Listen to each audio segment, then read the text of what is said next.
Hello students, welcome to Sapling Academy 9th to 12th maths channel. आज मैं आपके साथ एक बहुत इंपॉर्टेंट वर्ड प्रॉब्लम डिस्कस करने जा रहा हूँ कोऑर्डिनेट ज्योमेट्री की। ये लास्ट ईयर के एग्जाम में आ चुकी है और काफ़ी बच्चों को कन्फ्यूजन होता है इस पे। मैं इसको आपको डिटेल में समझाऊंगा कि कैसे इस टाइप के क्वेश्चन को सॉल्व करते हैं। अगर आप इस कॉन्सेप्ट को समझ लेंगे तो आपको एग्जाम में काफ़ी हेल्प मिलेगी। अगर आप हमारे चैनल पर फर्स्ट टाइम आए हैं तो सब्सक्राइब जरूर कर लेना और बेल आइकन को प्रेस कर देना, ताकि आपको जब भी हम इंपॉर्टेंट क्वेश्चंस के वीडियो सॉल्यूशंस अपलोड करेंगे तो आपको उसके नोटिफिकेशन आते रहेंगे। आइए सॉल्व करना शुरू करते हैं। Students, please comment on this video and subscribe our channel. Do like and share this video to your friends so that they can also benefit from it. तो क्वेश्चन है, solve the pair of equations x is equal to 3 and y is equal to -4 graphically. तो इसको graphically solve करने के पहले थोड़ा concept समझ लेते हैं कि क्या मतलब है x इज इक्वल टू 3 और y इज इक्वल टू -4 का। देखो बच्चों, तो x इज इक्वल टू 3 क्या हुआ? x इज इक्वल टू 3 हुआ कोई भी लाइन जब y एक्सिस के पैरेलल होगी। क्यों होगी? क्योंकि जो हमारा y एक्सिस होता है उसका कोऑर्डिनेट क्या होता है? x is equal to 0। यानी y एक्सिस पर कोई भी पॉइंट ले लो, चाहे नेगेटिव साइड चाहे पॉजिटिव साइड, उस पर x इज इक्वल टू 0 होगा। इसी तरह से x इज इक्वल टू जो 3 होगा वो लाइन y एक्सिस के पैरेलल होगी, और वो कहीं भी हो सकती है, पॉजिटिव साइड भी नेगेटिव साइड भी। And y is equal to -4 क्या होगा? जो y इज इक्वल टू 0 होता है वो x एक्सिस का कोऑर्डिनेट होता है।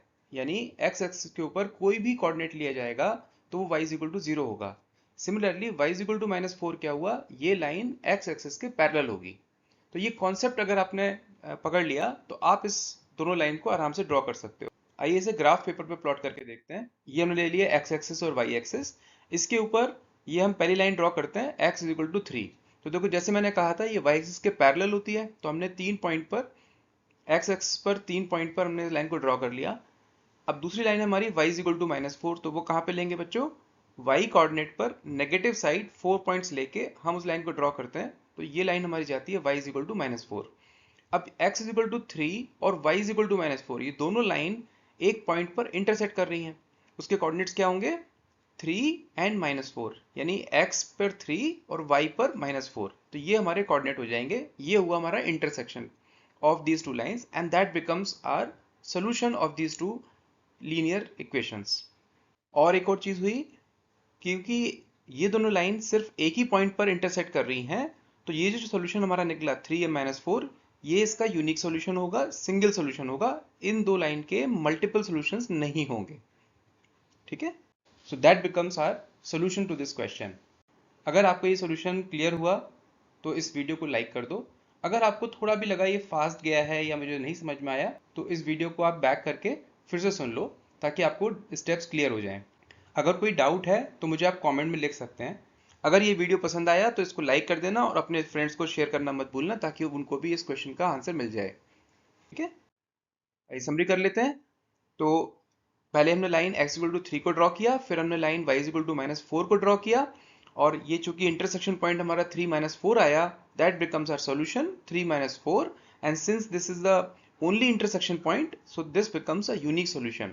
इति समाधानम।